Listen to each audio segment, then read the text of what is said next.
нақты дінді түсінбей жатып, намаз оқимын деп, надандықтың кесірінен нақақтан нақақ кері ағымға еріп кеткенін өзі де байқамай, нағыз діншіл менмін деп кеудесін ұрған қазақтар көбейді. Өзі түсінбеген Құранды және өзегіне дейін оқымаған хадисті өзім білемдікке салынып, өзгеге үйреткісі келіп, сол өзге саған өзгеше жолға түсіп кеткеніңді өзек өртен айтса, онымен өштесіп, өзімшілдік менмендіктен асалмай, өрге күректеніп, радикалға айналып шыға келуіңе өзің ғана кінәлісің. Тәрбие мен білімнен келетін жүректегі иманның аздығынан имамды тыңдамай көгезуленіп, ақиқатты іздемей тұрып, айналаға ала көздене қарап, ақылын ашуға жеңгізіп, әркіммен арпалысып өткен қайран ғұмыр. Елімізде тыйым салынған радикалды діни ұйымдардың көбі конституцияға, президентке, үкіметке, тәуелсіздікке, салт дәстүрге қарсы шыққан, билікті даттаған. Бұл жолмен жүріп қазақтың бірлігіне әретке сала алмайтын түсінген олар даттауға емес, мақтауға көшті. Өздерін сәләфпін деп жүргендер енді онысын да жасыра бастады. Амалдарын, саясаттарын өзгертті. Жүрген жерінде елбасы аман болсын, патшаға қарсы шығу күнә деген ұран айтыла бастады. Әлбетте, қазақ халқы президентке қарсы келейін деп жүрген жоқ. Қарапайым ғана әлеуметтік мәселені айта бастасаңыз, осы күніңе де шүкіршілік ету керек. Сабыр, бәрі Алланың қолында, һәм патша бәрін біліп отыр деп, кез келген ұсақ-түйек мәселеге әсіре басу арқылы халықтың ішкі наразылығын қоздырып, мемлекет тұтқасындағы билік пен қараша жұрттың арасын алшақтатуға күш салуда.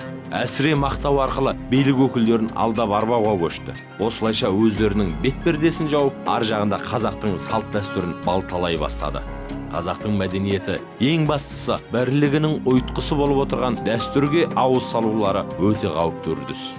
Қарапайым халықты ол адамдардан алшақ ұстау керек. Өйткені сыртқы күштер әр уақытта біздің ішіміздегі алауыздық әр уақытта қандай мүддеде болса пайдаланғысы келеді.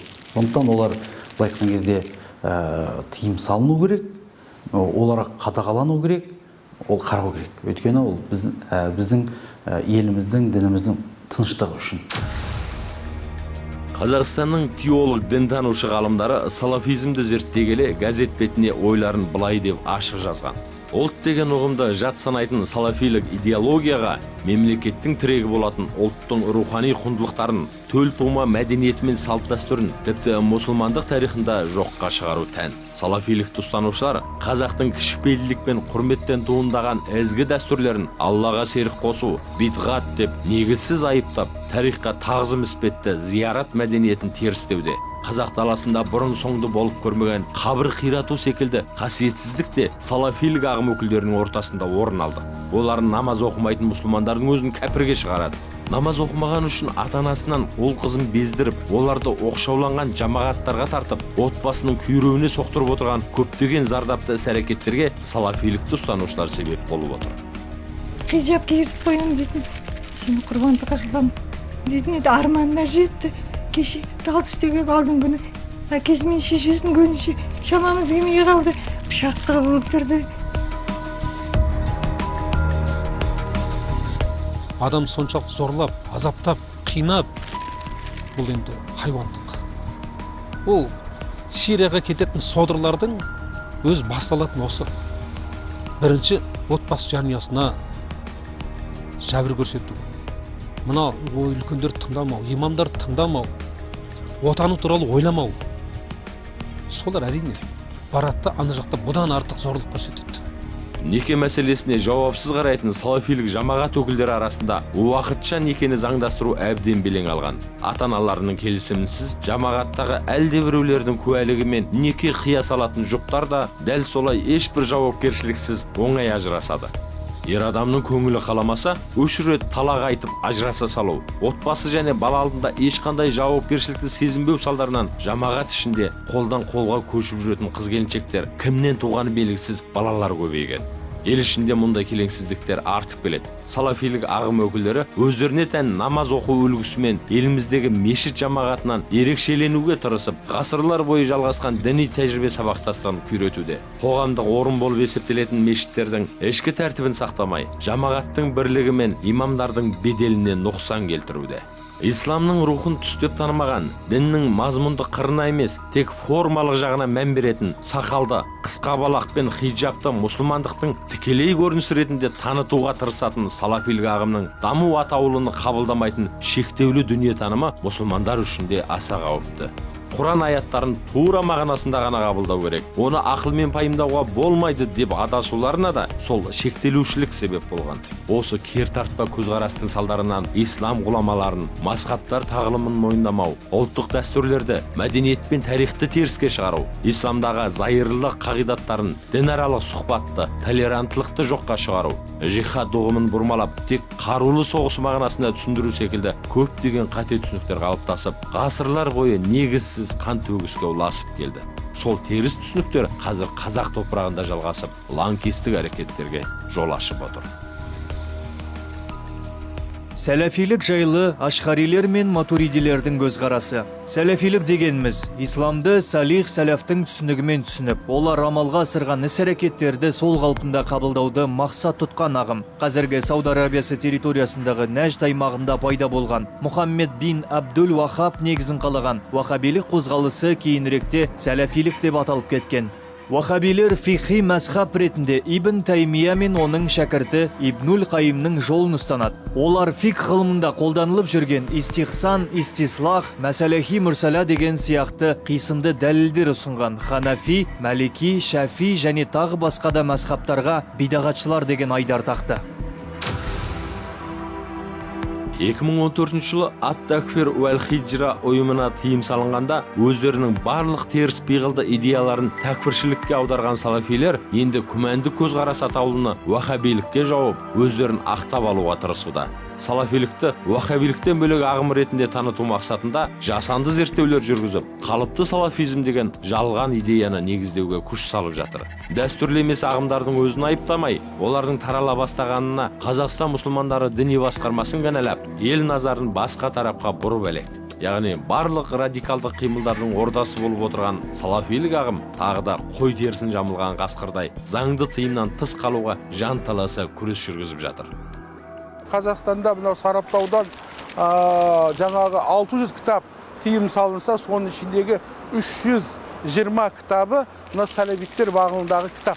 Оларға да не қылған тыйым салынған.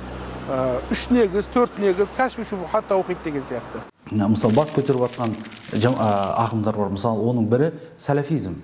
Яғни сәләфизм ұстанымы біздің дәстүрлі дінімізге, яғни салт дәстүрімізге өзінің ұстанымы баян, яғни классикалық ислам дейді ғой, соған мүлдем қарама-қайшы болғандықтан әзір олар біздің мешіттерімізде имамдарымызбен, қоғамда халқымызбен жұмыста бірге істейтін азаматтармен бірге сыйыса алмай жатыр. Өйткені олардың негізгі сенімінде, негізгі ұстанымында қателік бар. Вахабизм, салафизм ағымы Қазақстанда 3-4 түрге бөлініп, сурурит дейміз, мадхалит дейміз, такфир уәл-хиджра, жихадшылар деген секілді бұл бірнеше топқа бөлінеді. Енді бұлардың негізгі сенімдері, ұстанатын ең әу баста оқитын кітаптары бір, сенімдері бір. Ол жаңағы өлікке Құран оқуға болмайды, 7-сі 40 деген ол бидғат, дінде не жоқ, намаз оқымаған адам мұсылман емес деген секілді негізгі сенімдері бір. Ал енді бер қарай келе бергі сыртқы мәселелерде жаңағы үкіметке бағынамыз ба, бағынбаймыз ба деген мәселелерде бөлінгенімен, олар өз ара жаңағы радикал кеткен, ол бізден емес, олар адасқан деп өз ара бөлініп, бір-бірін қанша жамандаса да, негізгі тұрғыдан алып келетін болсақ, бұлардың негізі бір, бұлардың барлығын бірдей адасқан ағым деп тану керекпіз.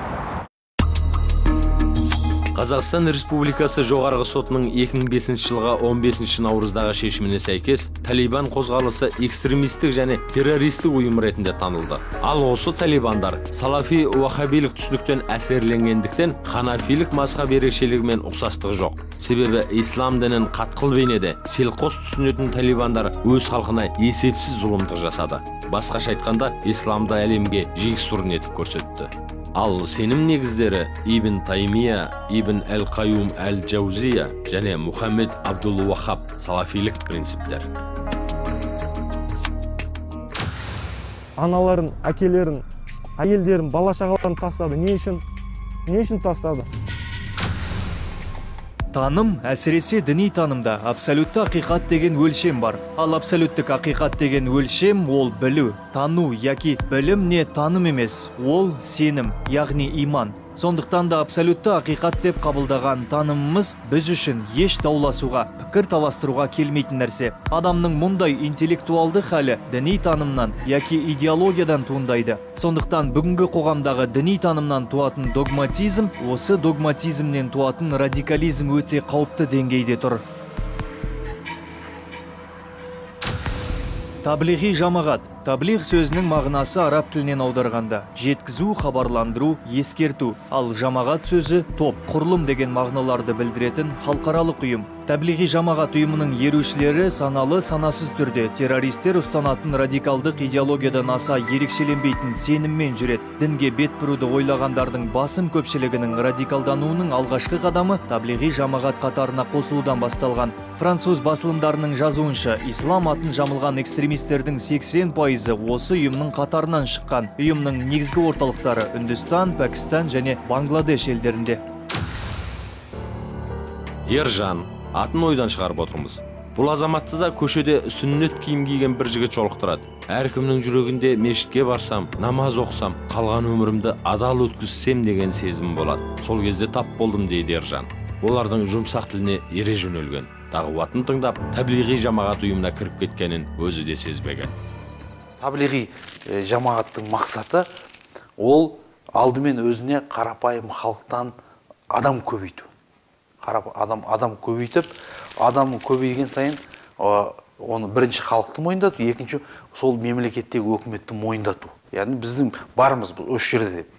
Сол мойындатып алғаннан кейін келесі этап ол өзінің дегенін айтып жүргізу. Сауатсыз халықты айналасына жинау арқылы жаңағыны ол өзінің мақсаттарына жету. Дінді оқымаған адамды алып шығып, адамдарға насихат айтқызу, адамдарды мешіттерде алып жүру.